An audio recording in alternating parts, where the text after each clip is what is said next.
ज्ञानतिमिरन्धस्य ज्ञानाञ्जनशलाकया चक्षुरुन्मीलितं येन तस्मै श्रीगुरवे नमः। श्रीचैतन्यमनोभीष्टं स्थापितं येन भूतले स्वयं रूपकदा मह्यं ददाति स्वपदान्तिकम्। वन्देऽहं श्रीगुरो श्रीयुतपदकमलं श्रीगुरोन् वैष्णवांश्च श्रीरूपं सागरजातं सहगणरघुनाथान्वितं तं सजीवं साद्वैतं सावधूतं परिजनसहितं कृष्णचैतन्यदेवं श्रीराधा कृष्णपादान् सहगणा ललिता श्रीविशाखान्वितांश्च नमो विष्णुपादाय कृष्णप्रेष्ठाय भूतले श्रीमते भक्तिवेदान्तस्वामिनिति नामिने। नमस्ते सारस्वते देवे गौरवाणी प्रचारिणे निर्विशेष शून्यवादी पाश्चात्यदेशतारिणे नमो महावदन्याय कृष्णप्रेमप्रदायते कृष्णाय कृष्णचैतन्यनामिने गौरतिशे नमः। हे कृष्ण करुणा सिंधु दीनबंधु जगत्पते गोपेश गोपिकाकांत राधाकांत नमोस्तुते। तप्त कांचन गौरांगी राधे वृंदावनेश्वरी वृषभानुसुते देवी प्रणमामि हरिप्रिये। वाञ्छाकल्पतरुभ्यश्च कृपा सिन्धुभ्य एव च पतितानां पावनेभ्यो वैष्णवेभ्यो नमो नमः। जय श्री कृष्ण चैतन्य प्रभु नित्यानंद श्री अद्वैत गदाधर शिवासादि गौर भक्तवृंद। हरे कृष्णा कृष्ण कृष्ण हरे हरे हरे राम राम राम हरे हरे।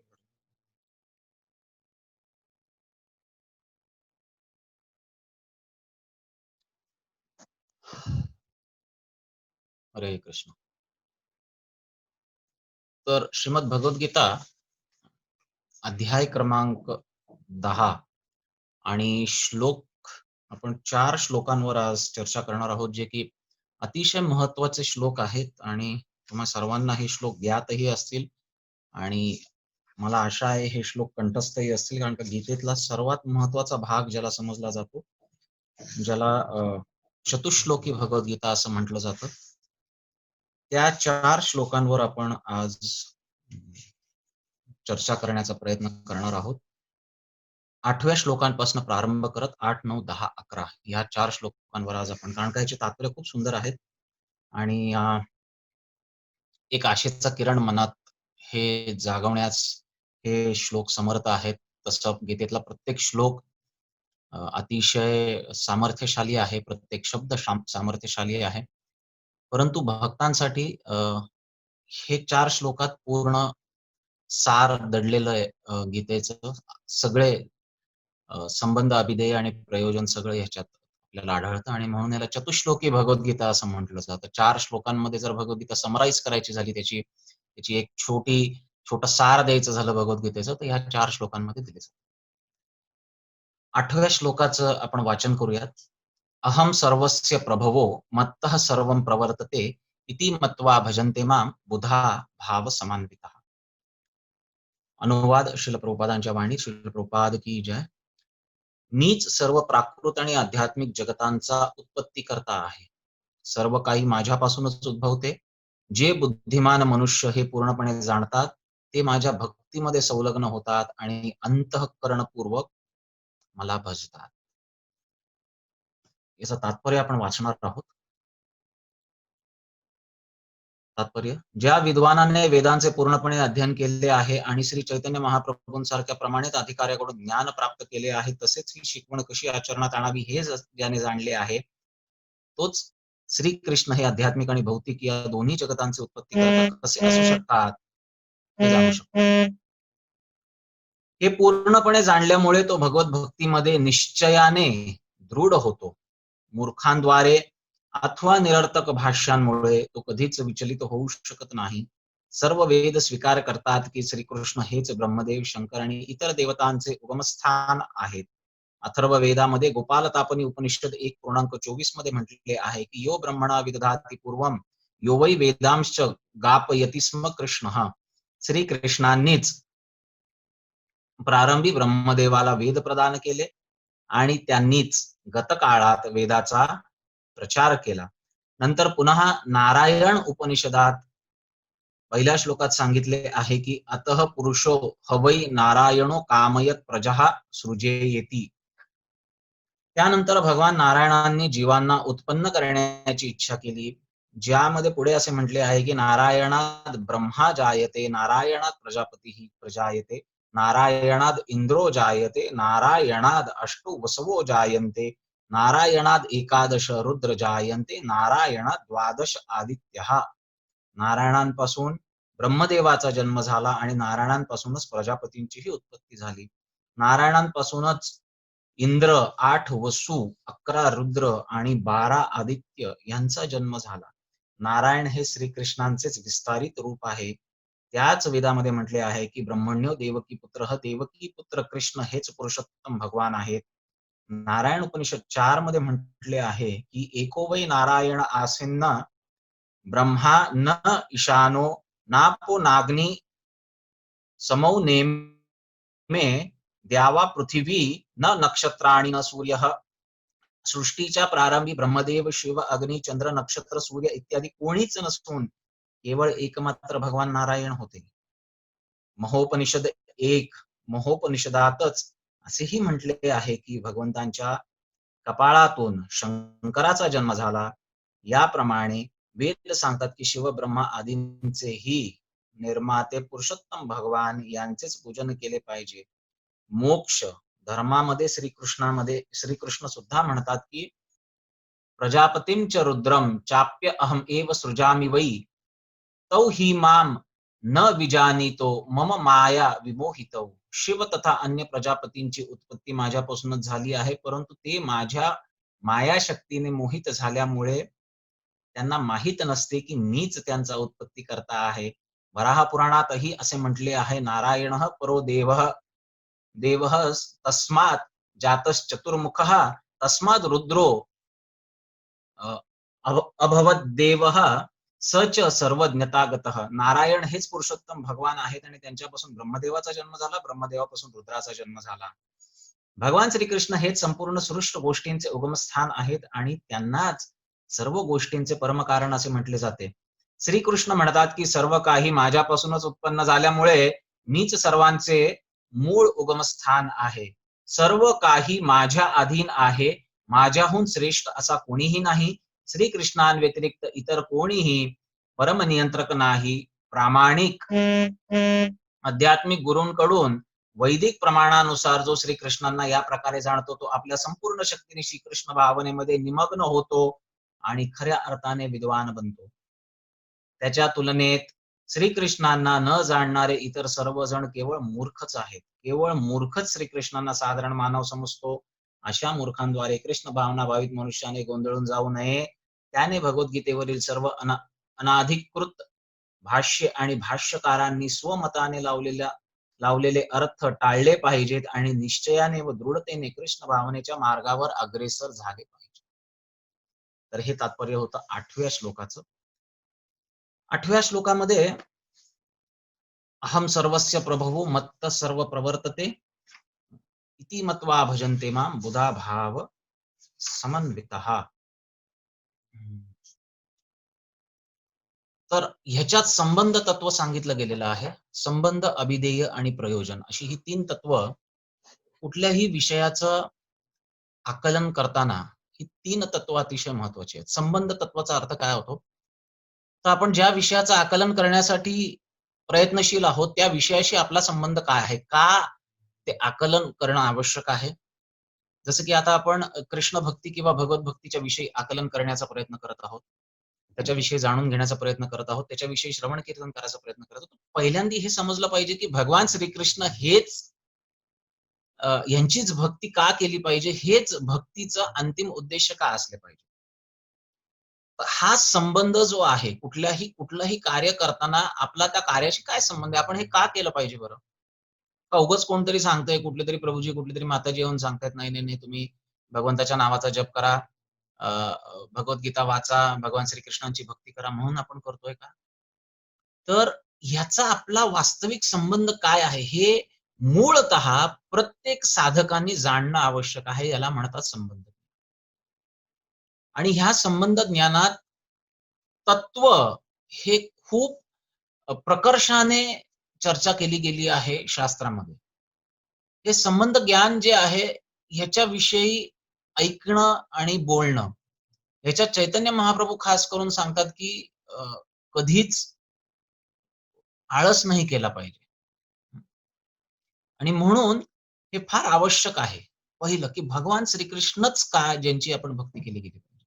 तर इथं प्रभुपाद तात्पर्यात कैक श्लोकांचा रेफरन्स देत आहेत. कैक शास्त्रांमधनं, कैक पुराणांमधनं, उपनिषदांमधनं आणि ते समजून सांगतायत, की का भगवान श्रीकृष्ण हेच भक्तीचे योग्य अ, स्थान आहे. योग्य आश्रय आहेत, ज्यांच्या प्रती भक्ती केली गेली पाहिजे, असे भगवान श्रीकृष्णच आहेत. आणि याचं कारण त्यांनी कैक रेफरन्सेस मधनं असं सांगितलंय, की जे काही देवी-देवता आहेत, ब्रह्मा, शिव, इंद्र, चंद्र हे सगळे भगवान श्रीकृष्णांपासून इथपर्यंत की नारायण सुद्धा हे भगवान श्रीकृष्णांपासूनच त्यांचा विस्तार नारायण स्वरूपात होतो. आणि म्हणून भगवान श्रीकृष्णांप्रती भक्ती करणं हे आवश्यक आहे. भगवान श्रीकृष्ण स्वतःच्या मुखातून हे सांगतायत, की अहम सर्वस्य प्रभवः. प्रभवः, भव म्हणजे भवित होणे किंवा त्याचा उगम होणे किंवा त्याचा ह्या प्रकृतीत उत्पत्ती होणे. या उत्पत्तीचं कारण भगवान म्हणतायत अहम, मी आहे. ह्या जगतात जे काही उत्पन्न होतंय, त्या सगळ्याचं कारण मी आहे. अहम सर्वस्य प्रभवः. मत्तः सर्व प्रवर्तते आणि ह्या प्रकृतीत जे काही प्रवर्तन होतंय, याचं उत्पत्तीचं कारण आणि जे काही उद्भूत होतंय, इथं जे काही प्रवर्तन होतंय, जे काही प्रसार होतोय कशाचाही, त्याचंही कारण मीच आहे. इति मत्वा भजन्ते माम. मला सगळ्याचं उगमस्थान मानून, सगळ्याचं कारण मानून, दी सुप्रीम कॉज ज्याला म्हटलं जातं. सर्वाचं कारण, सर्व कारण कारणम भगवान. मला सगळ्याचं कारण मानणारा व्यक्ती हे मानून जेव्हा मला माझं भजन करतो, इति मत्वा भजन्ते माम, भक्ती करतो, भजन करतो, मला किंवा माझ्याशी आदान-प्रदान करतो. हे जाणून, की मी सर्वाचा उत्पत्ती करता आहे, सगळं काही माझ्यापासून उद्भूत होतं. अ, तो तो बुद्धिमान आहे. आणि जो हे जाणतो तो खरंच अंतःकरणातून, अं, हृदयातून माझी भक्ती करतोय. भाव समान्वितः. तो भावाने समन्वित आहे. त्याच्यात भक्तीचा भाव आहे. त्याच्यात अ, शरणागतीचा भाव आहे. ठीक आहे, साधनेत तो थोडाफार पुढे-मागे होऊ शकतो, पण तो हे जाणतोय, की भगवान श्रीकृष्णांच्याच कृपेने जे काही घडतंय ते घडतंय माझ्या आयुष्यात, माझ्या शहरात, माझ्या राज्यात, माझ्या देशात, माझ्या समाजात, ह्या जगात जे काही घडतंय ते भगवंताच्या इच्छेने घडतंय आणि त्यांच्या इच्छेच्या पलीकडे कोणी जाऊ शकत नाही. हे समजणं फार आवश्यक आहे. आपण कितीही प्रयास केला अ, ह्या जगतात कायम अनुकूल परिस्थिती कायम करण्याचा किंवा प्रतिकूल परिस्थितीचा नाश करण्याचा, तरीही ते भगवंताच्या इच्छेने होत असतं. आज गेले 4 महिने आपण ज्या परिस्थितीला तोंड देतोय, त्यात सुद्धा काही ना काहीतरी भगवान श्रीकृष्णांचा एक एक नियोजन आहे, एक योजना आहे.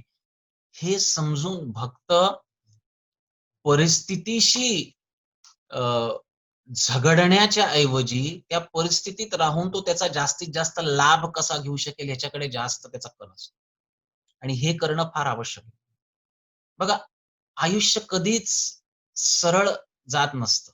वैयक्तिक असो, पारिवारिक असो, सामाजिक असो, जागतिक असो, काही असो. ते ते कधीच सरळ सूट असं नसणार आहे. त्याच्यात खूप उतार-चढाव येत असतात. बरेच असे प्रसंग भक्तांच्या आयुष्यात येत असतात.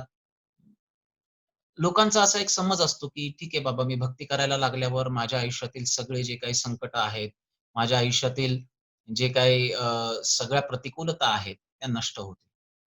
वास्तविक तसं नाहीये. प्रतिकूलता ही प्रत्येकाच्या आयुष्यात असते. मग तो भक्त असो किंवा अभक्त असो. कधी-कधी बाह्य दृष्टीने हे वाक्य जेव्हा मी आता जे बोलणार आहे, ते तुम्ही ऐकाल तर तुम्हाला असं वाटेल, हे असं कसं काय होऊ शकतं?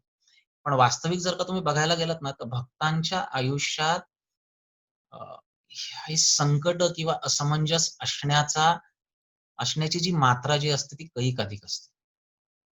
तुम्ही म्हणाल असं का बरं? जे भक्त भगवंताची भक्ती करतायत तर त्यांच्या आयुष्यात संकट का? किंवा त्रास का? किंवा क्लेश का? कर्मी मनुष्याच्या आयुष्यात सुद्धा क्लेश, सुद्धा संकट, सुद्धा त्रास असतो आणि भक्ताच्या आयुष्यात देखील संकट, क्लेश आणि त्रास असतो. पण ह्या दोन्हीची कारणं, या दोन्हीची प्रयोजनं पूर्णपणे वेगळी आहेत. कर्मी व्यक्तीच्या आयुष्यात जो क्लेश, जो त्रास, जी संकटं असतात, ती मायेच्या प्रभावाने असतात. जे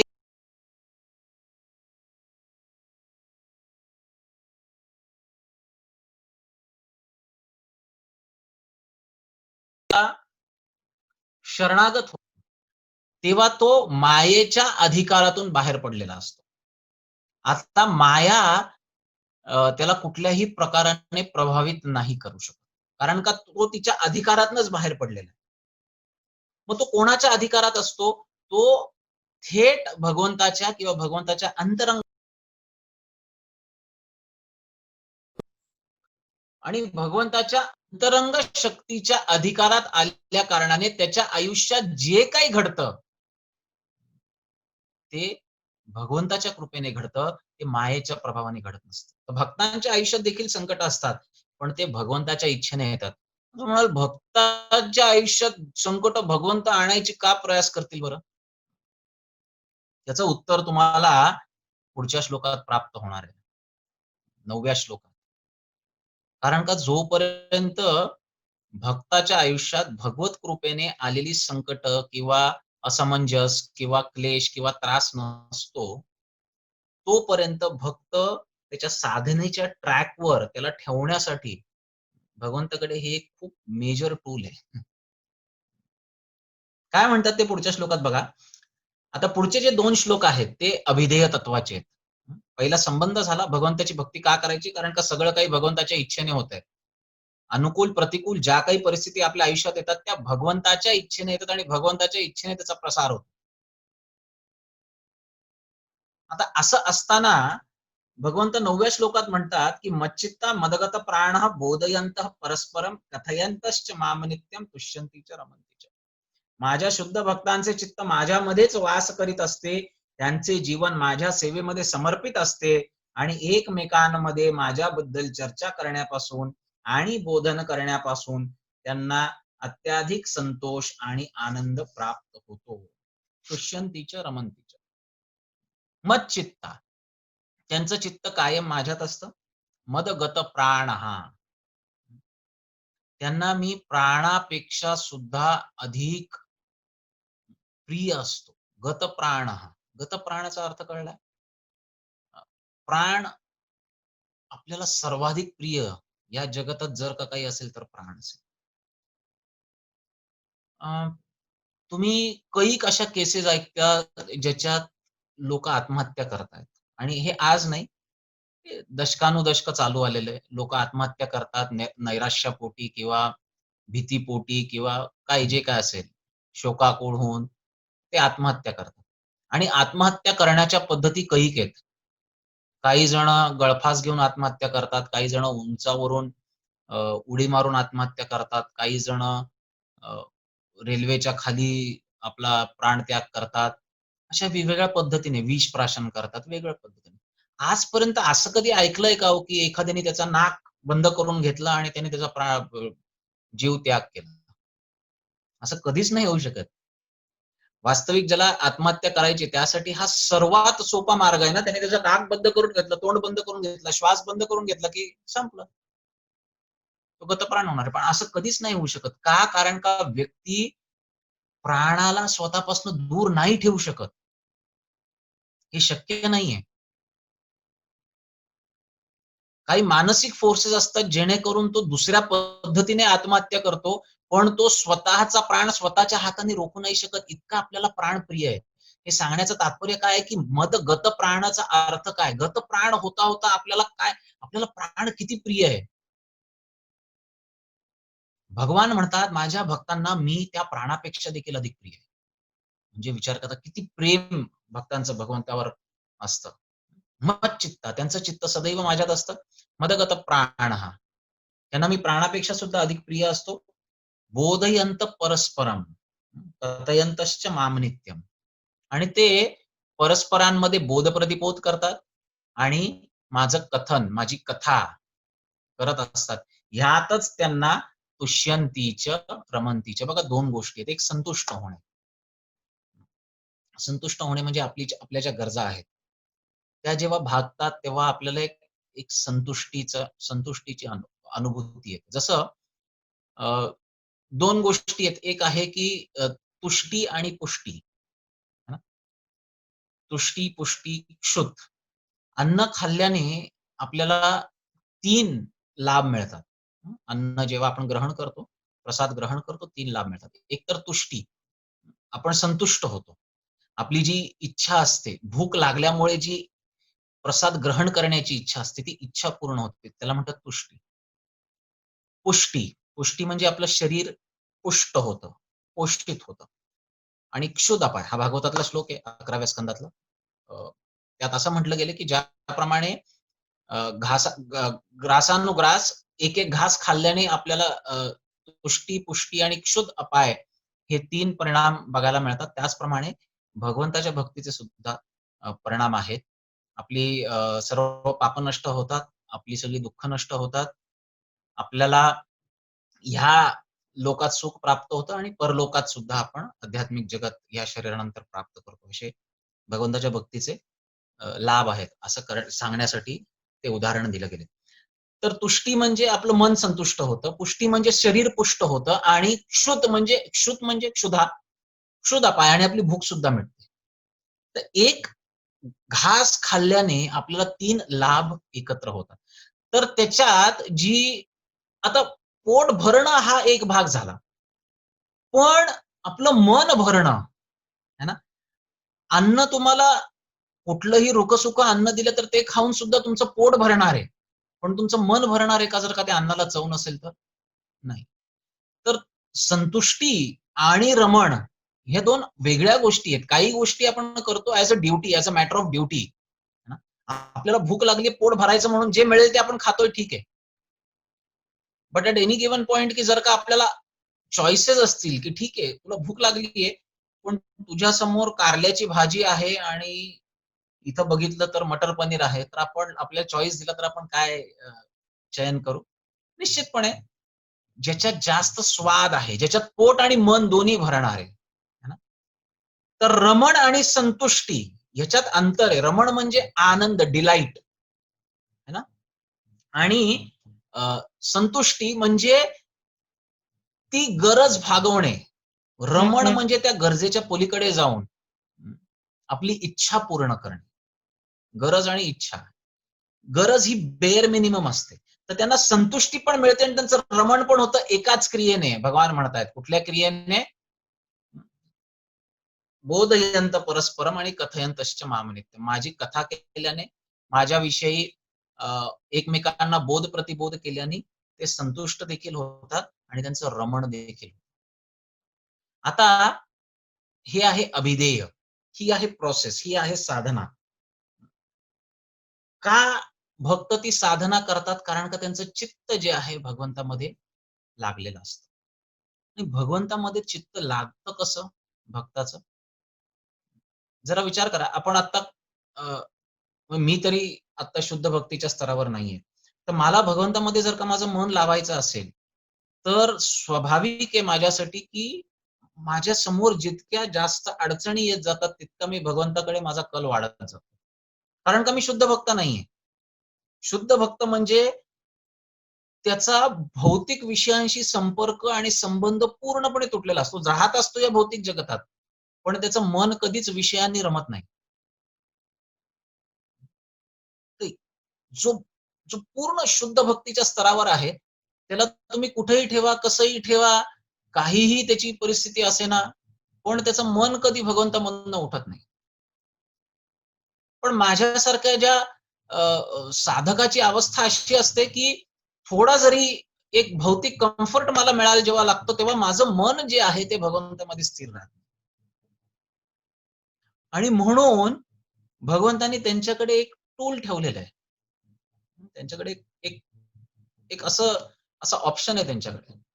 बघा आपली जी अनंत कोटी जन्मांची जी पापं आहेत ना, ती इतकी भयानक आहेत, की ती कधीही नष्ट होत नाहीत. हे मी एका प्रवचनात ऐकलेला सिद्धांत आहे आणि फार छान सिद्धांत आहे. आपली पापं कधीच नष्ट होत नाहीत. फक्त भगवान काय करतात, ती पापं घेतात आणि आपल्या अकाउंटला त्यांच्याकडे जमा करतात. आपलं एक अकाउंट जसं आपण भगवंताला शरण जातो, जशी आपली शिक्षा-दीक्षा होते, जसं आपण नामाचा जप करायला लागतो, जसं आपण भगवंताला म्हणतो, की अ, "आम्ही तोमार, तुम्ही आम्हार, मी तुमचा आहे, तुम्ही माझे आहात." तसं आपलं भगवंताकडे एक जसं बँकेत आपण अकाउंट उघडतो, तसं भगवंताकडे एक अकाउंट उघडतो. ते अकाउंट वेगळं असतं. व्ही-आय-पी अकाउंट ज्याला म्हणतात ना, ते असतं. त्याच्यात आपली कर्म सगळी स्टोअर केली जातात. ती नष्ट नाही होत. ती स्टोअर केली जातात. आणि वेळोवेळी जेव्हा आपली गाडी ढिली पडायला लागते, की जेव्हा आपली गाडी थोडा ट्रॅक सोडून चालायचा प्रयत्न करायला लागते, तेव्हा ते जे डिपॉझिट त्यांच्याकडे आहे ना, त्याचा ते उपयोग करतात. आणि ती फळं आपल्याला द्यायला लागतात. त्यांनी 2 कार्य एकत्र करतात ते. एक तर आपली कर्म नष्ट होतात कारण का ते आपल्याला मिळतात आणि आपण ते भोगतोय. त्यामुळे ते त्या अकाउंटमधनं कमी-कमी व्हायला लागतात. आणि दुसरं आपली गाडी परत ट्रॅकवर यायला मदत होते. हं. जी डेव्हिएट झालेली असते, जी थोडी भ्रष्ट झालेली असते मार्गातून, ती परत मार्गस्थ व्हायला मदत होते. ती परत आपण परत त्या निष्ठेने, त्या तीव्रतेने, त्या आस्थेने भक्ती साधना करायला लागतो. आणि म्हणून भगवान भक्तांच्या आयुष्यात नाना प्रकारचे संकट देतात. मग तुम्ही म्हणाल, "हे तर फार भयंकर आहे. भगवानच संकट द्यायला लागले. ज्यांच्याकडे आम्ही प्रार्थना करतोय, बाबा आम्हाला या संकटातून वाचव, तेच संकट देत असतील, तर कोणाकडे जायचं सांगा?"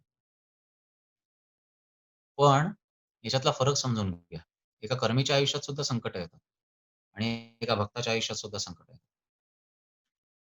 आता हे समजवण्यासाठी आणखीन एक उदाहरण आहे. सपोज एखाद्या व्यक्तीला पोहायला येत नाहीये. त्याला पोहायला शिकायचंय आणि त्याच्याकडे एक कोच आहे, है ना? जो त्याला पोहायला शिकवतोय असा एक ट्युटर आहे, कोच आहे. तर त्यांनी त्याला त्या व्यक्तीला उचललं ज्याला पोहायला शिकायचंय आणि पाण्यात ढकलून दिलं, है ना? तो ओरडायला लागला, "अरे काय तू मी तुझ्याकडे शिकायला आलोय, तू मला उचललं आणि पाण्यात ढकललं. मला तर काय पोहता येत नाहीये. तू असा कसा काय शिक्षक आहेस? तुला कळत नाही का मी डुबीन, मरीन, हे करीन, ते करीन." मग तो हात मारायला लागतो, आ, ऊ करायला लागतो. पण तरीही तो जो कोच असतो ना, तो तिथं वरती उभं राहून बघत असतो किनाऱ्यावर, की हा करतोय काय? हा करतोय काय? अच्छा. आता जर का तशीच आणीबाणीची परिस्थिती आली आणि तो जो शिकणारा विद्यार्थी आहे, तो खरंच गतप्राण व्हायला लागला, तर तो कोच काय तरी तो बघून हसत असतो का? नाही. त्या केसमध्ये काय करतो, तो स्वतः उडी मारतो आणि तो त्या विद्यार्थ्याला वाचवतो. त्याला शिकवायचं असतं, पण मारायचं नसतं. बरोबर ना? तो शिक्षक कशासाठी असतो? त्याला शिकवायचं असतं, मारायचं नसतं. भगवान भक्तांबरोबर असाच आदान-प्रदान करतात. त्या भक्तांना शिकवायचंय. पण ॲट द सेम टाईम भगवान अर्जुनाला सांगतात, "कौंतेय प्रतिजानीहि न मे भक्तः प्रणश्यति." माझा भक्त कधीही विनष्ट होऊ शकत नाही. कधीच विनष्ट होऊ शकत नाही. हा विश्वास भक्ताच्या मनात असतो आणि म्हणून त्याला भक्त म्हटलं जातं. मग तो शुद्ध असो किंवा कोणी असो. एका साधकाच्या मनात तो साधना का करतोय? आपण साधना का करतोय? कारण का आपल्याला माहिती आहे. आपल्याला संबंध समजलेला आहे. ठीक आहे, भावना तितकीशी शुद्ध नाहीये, पण संबंध तर समजला की भगवंतच आपल्याला वाचवू शकतात. आपल्याला माहिती आहे कोणाकडनं शिक्षण घ्यायचंय पोहण्याचं. ज्याला स्वतःला पोहायला येत नाही त्याच्याकडे जाऊन आपण पोहण्याचं शिक्षण घेऊ का? कधीच नाही. आपल्याला हे पक्क माहिती आहे, की आपण ज्याची शरण गेलोय त्याला पोहायला येते आणि मग तो आपल्याला पोहायला शिकवतो. तो पट्टीचा पोहणारा आहे आणि मग तो आपल्याला पोहायला शिकवतो. हे निश्चित माहिती आणि हे माहिती करून देण्यासाठी आपल्याला जो जो एडव्हांटेज आपल्याला लाभलेला आहे, तो आपल्या गुरुजनांच्या आश्रयाचा आहे. तो प्रभुपादांच्या आश्रयाचा आहे. त्यांनी आपल्याला हे पटवून दिलेलं आहे, की जो पोहायला शिकवतोय ना, तो पट्टीचा पोहणार आहे. त्याच्यावर न संशयः यास्ति नास्त्यत्र संशय. आणि म्हणून जरी गटांगळा खात असलो, जरी त्रास असतील, संकट असतील, क्लेश असतील, घाबरण्याचं कारण नाही, कारण का सुपरविजन आहे, है ना? सुपरविजन आहे. वर्सेस तो कर्मी, त्याला पोहायला शिकायचंय, पण त्यांनी आश्रय नाही घेतलेला आहे. तो काय करतो, आता तो बराच वेळ आहे ना, किनाऱ्यावर उभा राहतो आणि म्हणतो, "अरे हां, असे हात मारायचे काय? असे पाय मारायचे काय? मला काय कोणी शिकवायची गरज नाही. सोपं आहे ते. पोहणं काय अवघड आहे का? ते काय ते बघ कसे हात मारतो, असं आपण जाऊन हात मारायचे. तसे आपण जाऊन पाय मारायचे." असं म्हणून तो पाण्यात उडी मारतो आणि मग जी काय त्याची अवस्था होते, आता त्याच्याकडे बघणारही कोणी नाही. त्याच्याकडे लक्ष देणारही कोणी नाही. त्यांनी कोणाचा आश्रय स्वीकारलेला नाहीये. आता तुम्ही जर का बघाल ना, तर 2 सिच्युएशन बाह्य दृष्टीने दिसायला एकसारख्या दिसतात. तो कर्मी सुद्धा गटांगाळ्या खातोय आणि तो भक्त सुद्धा गटांगाळ्या खातोय. पण कर्मीच्या गटांगाळ्या या धोकादायक आहेत. या त्याला गतप्राण करू शकतात. पण भक्ताच्या त्या गटांगळ्या आहेत त्या, जरी गटांगळ्या असल्या, तरी त्याला वाचवण्यासाठी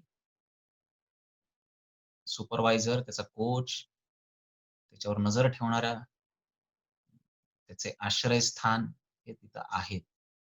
आणि ते त्याला वेळेला वाचवतात. निश्चित वाचवतात. No doubt about it. निश्चित वाचवतात. आणि हा विश्वास जेव्हा त्याच्या मनात दृढ व्हायला लागतो, तेव्हा तो भगवंताच्या भक्तीमध्ये आनंद घ्यायला लागतो. संतुष्टी प्राप्त होते. रमण प्राप्त होते. 10व्या श्लोकात भगवान म्हणतायत, "तेषां सततयुक्तानां भजतां प्रीतिपूर्वकं ददामि बुद्धियोगं तं येन माम् उपयान्ति ते."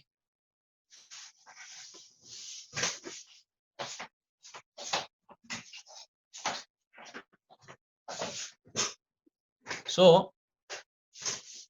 तेषां सततयुक्तानां, जे प्रेमाने माझी सेवा करतात, करण्यात युक्त असतात, त्यांना मी असे ज्ञान देतो ज्यामुळे ते मला येऊन पोहोचतील. तेषां सततयुक्तानां. सततयुक्त, युक्त म्हणजे जर का तुम्ही दुसरा अध्याय गीतेचा नीट वाचला, तर तुम्हाला युक्त शब्दाचा अर्थ खूप चांगल्या प्रकारे समजेल. म्हणजे ज्याच्यात भगवान बुद्धियोग किंवा योगात युक्त असणे म्हणजे काय? बुद्धियोगात युक्त असणं म्हणजे काय? हे अतिशय विस्ताराने समजावून सांगतात. तर तेषां सततयुक्तानां, जे सतत भगवंतामध्ये युक्त आहेत. युक्त होणं म्हणजे योगात असणे, भक्ती योगात असणे, बुद्धी योगात व्यस्त असणे, याला म्हणतात युक्त असणे. योगाने युक्त होता येतं. भक्ती योगात जो रत असतो, जो युक्त असतो, अशा माझ्या भक्तांना जे प्रीतिपूर्वक माझं भजन करतायत. भजतां प्रीतिपूर्वकम तेषां ददामी बुद्धियोगम तम येन माम उपयान्ति ते. त्यांना मी बुद्धी देतो, की ते कसे माझ्याकडे पोहोचू शकतील. त्यांना मी बुद्धी देतो. ते कसे कार्य करू शकतील. ते कशी माझी सेवा करू शकतील. त्यांना बुद्धी मी प्रदान करतो. ह्या श्लोकात सुद्धा अभिधेयच सांगितलं गेलेलं आहे. कारण का सतत युक्तानाम आणि भजताम प्रीतिपूर्वक. हा अभिधेय आणखीन थोडा प्रेमाकडे, भावाकडे चाललाय. पण ही साधना जी आहे, तो साधनेत प्रगत झाल्यानंतर भगवान म्हणतात, "मी त्याला बुद्धी देतो, तो कसा माझ्यापर्यंत पोहोचू शकेल." सो वास्तविक आपण फक्त आहे ना, क्रिया करू शकतो, कार्य करू शकतो.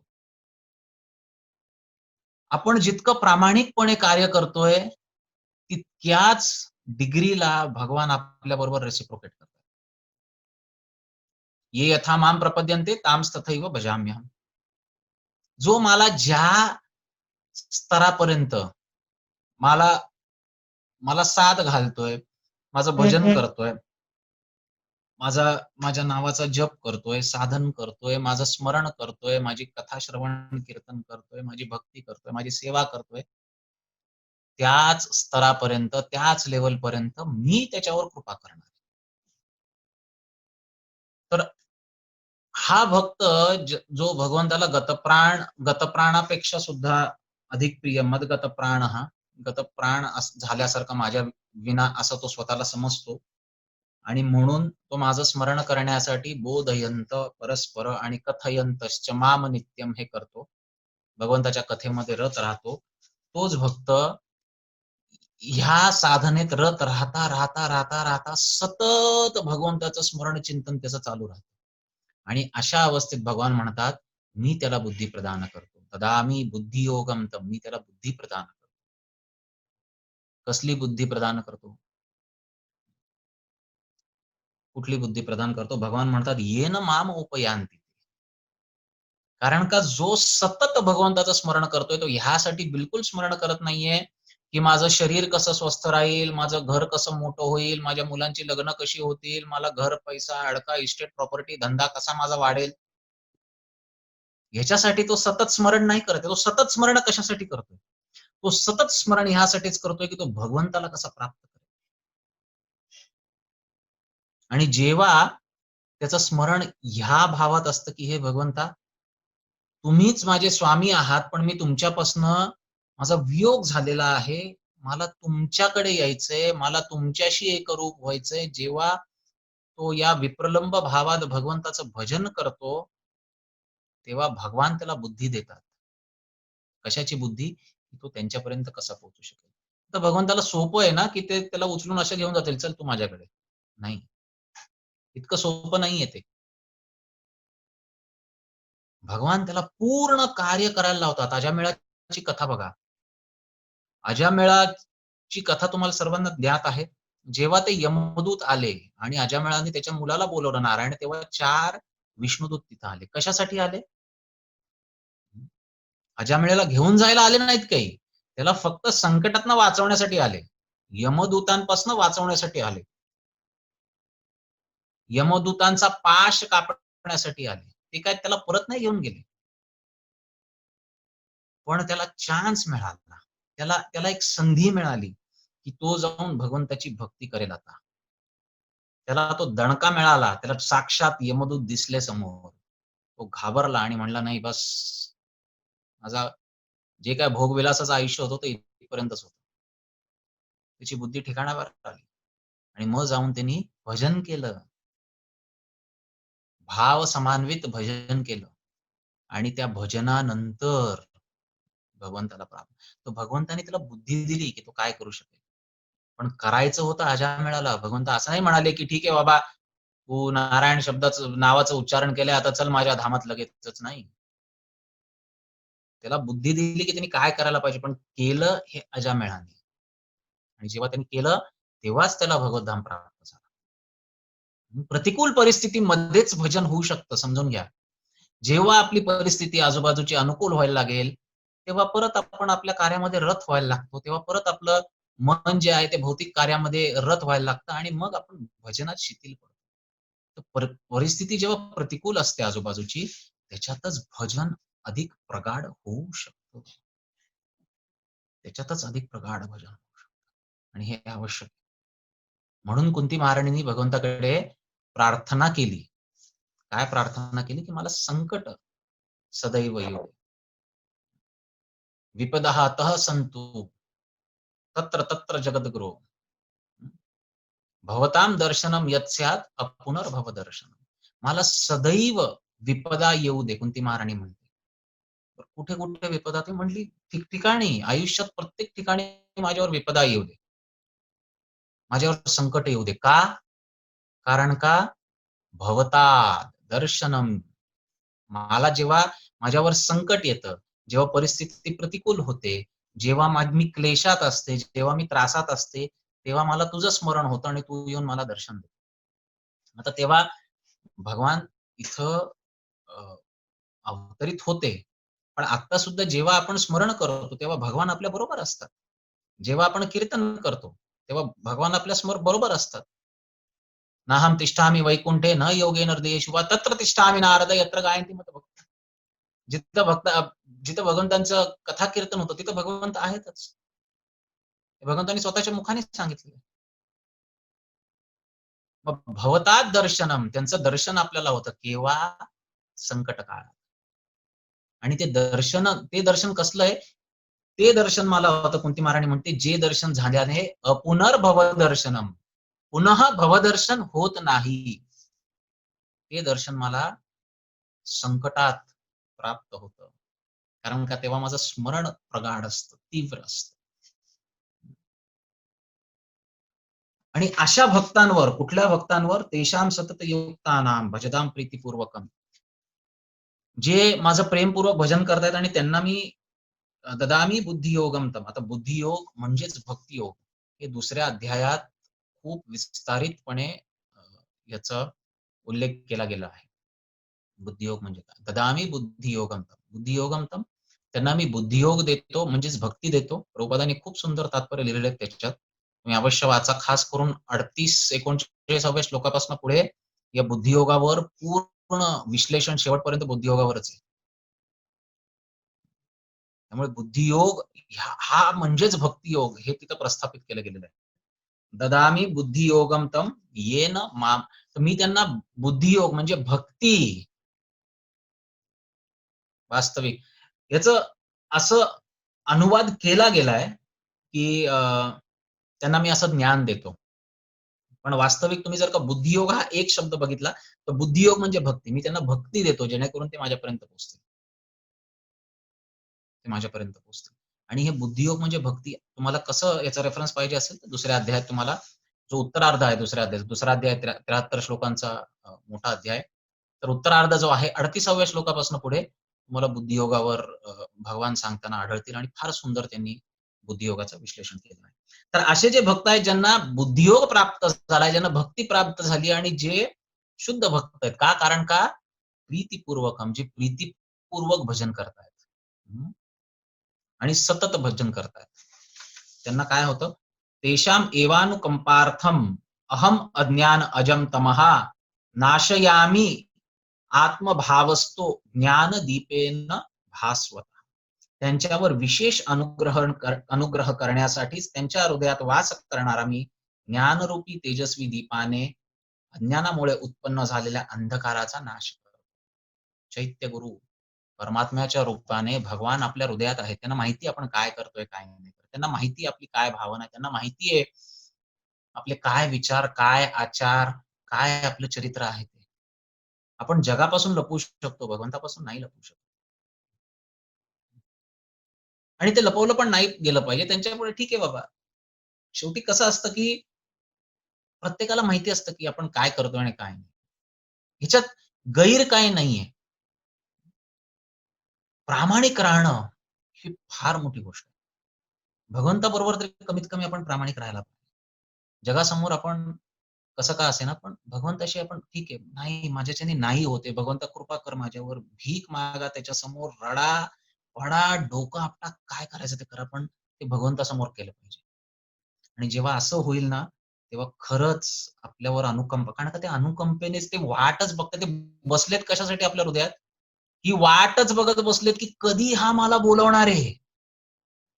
की अजून किती जन्म याला पदार्थांमध्ये आनंद शोधायचा आहे, जो कधीच मिळणार नाहीये.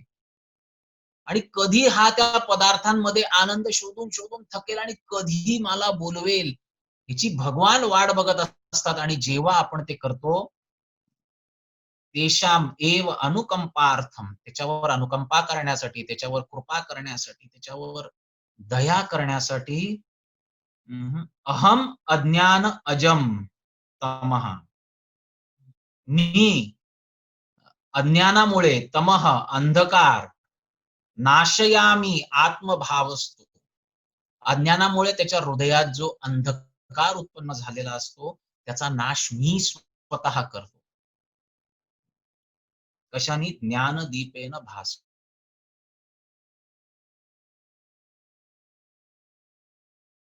ज्ञानाच्या प्रदीपाने मी त्याचं हृदय जे आहे ते उजळून आणतो. त्याचं हृदय उजळवतो. कोण करतंय हे? साक्षात भगवान करतायत. ते आपल्यावर कृपा करतायत. केव्हा? त्या स्टेप्स सगळ्या आधी आहेत. सर्वप्रथम आता हे जे आहे हे प्रयोजन आहेत. भगवान डायरेक्ट आपल्यावर कृपा करतात.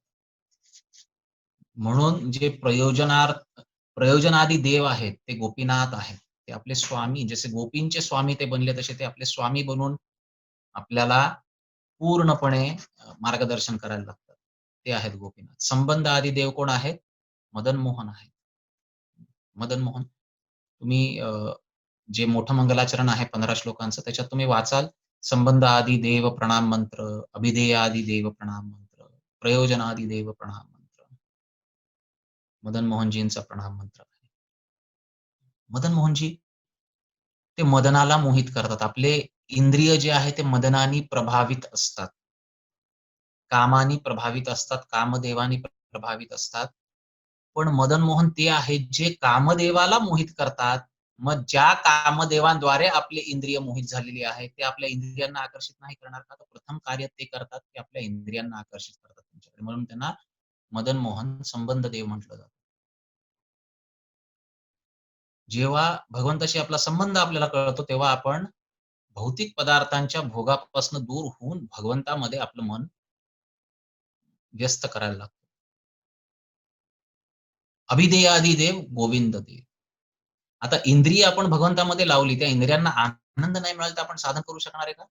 नाही करू शकणार. म्हणून आपल्या इंद्रियांना आनंद प्रदान करणारे म्हणजे कोण? गोविंद. गो म्हणजे गोमाता आणि गो म्हणजे इंद्रिय सुद्धा. तर इंद्रियांना आनंद प्रदान करणारे गोविंद. भक्तीमध्ये जे आनंद प्रदान करतात ते गोविंद देव.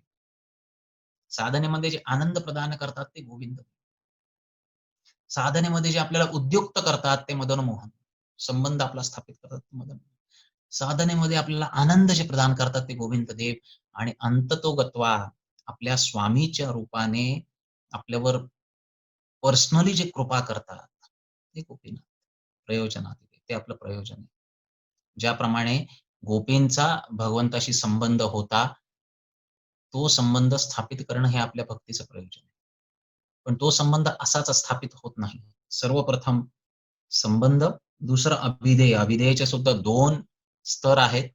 एक तर आपलं चित्त भगवंतामध्ये लावणं आणि दुसरं सतत त्यांच्यामध्ये युक्त असणं. म्हणजे ज्याला अ, वैदी भक्ती आणि रागानुगा भक्ती म्हटलं जातं. ते 2 स्तर या 2 वेगवेगळ्या श्लोकांमध्ये. विधीने तो श्रवण कीर्तन करतो. पण नंतर सतत भगवंताचं स्मरण व्हायला लागतं. आणि जेव्हा या दुसऱ्या स्तरावर आपण जातो, सतत भगवंताचं स्मरण व्हायला लागतं. तेषां सततयुक्तानां भजतां प्रीतिपूर्वकम् आणि प्रीतिपूर्वक आपण त्यांचं भजन करायला लागतो. तेव्हा आपल्याला वास्तविक भक्ती प्रदान होते. तेषां ददामि बुद्धियोगं तम्. तेव्हा आपल्याला भक्ती प्रदान होते आणि ती भक्ती असते शुद्ध भक्ती, भावभक्ती, प्रेमभक्ती आणि ती प्राप्त झाल्यावर मग वास्तविक ज्ञानाचा प्रकाश आपल्या हृदयात जागृत होतो. या सगळ्या भवबंधनातून, या सगळ्या भौतिक बंधनातून आपण मुक्त होतो. आपल्याला हे पूर्णपणे अ, कळून चुकतं, की हे शरीर पण आपलं नाहीये, शरीराचे संबंध पण आपले नाहीयेत आणि या जगात कोणी आपलं नाहीये. फक्त आणि फक्त भगवान आपले आहेत आणि ती कृपा आपल्यावर भगवान करतात जेव्हा आपण त्या स्तरावर जातो. ही आहे चतुश्लोकी भगवद्गीता ज्याच्यात संबंध, अभिधेय, प्रयोजन तिन्हीचं विश्लेषण करण्यात आलं आहे.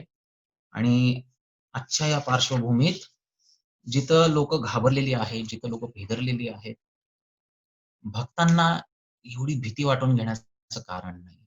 याचा अर्थ असा नाही, की भक्तांवर संकट येणार नाही. भक्तांवर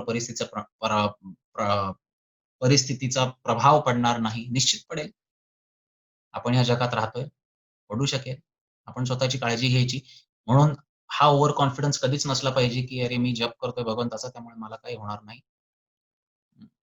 होणार. आपण निष्काळजी राहिलो तर होणार, पण आपली रक्षा करायला भगवान आहेत.